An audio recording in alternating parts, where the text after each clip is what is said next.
She couldn't part with her childhood toys. He had to part with his favorite car when he moved abroad. It was hard for her to part with her collection. After years of use, he found it difficult to part with his old laptop. She didn't want to part with her dog for even a day. He decided to part with his books to make more space. I can't believe she parted with her beautiful jewelry. He was reluctant to part with his family photos. Parting with their family home was an emotional experience. She had to part with her favorite dress due to wear and tear. He didn't want to part with his guitar, even though he never played it. Parting with his collection of vinyl records was tough. She finally parted with her old furniture after redecorating. He couldn't part with his lucky coin. She was sad to part with her first car. Parting with her wedding ring felt impossible.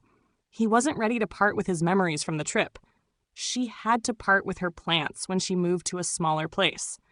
It's hard to part with things that hold sentimental value. He had to part with his camera to afford rent. She eventually parted with her designer bags. Parting with his childhood home wasn't easy. They decided to part with the family pet due to health issues. She reluctantly parted with her expensive shoes. He couldn't bring himself to part with his trophies. Parting with his old friends after graduation was tough. She didn't want to part with her mother's recipes. He was sad to part with his dog while he traveled. They finally parted with their outdated computer. She had to part with her old habits to grow. He found it hard to part with his love for gaming. Parting with his beloved camera was heartbreaking. She had to part with her holiday decorations due to lack of space. He decided to part with his favorite books as a gift. Parting with their old memories helped them start fresh.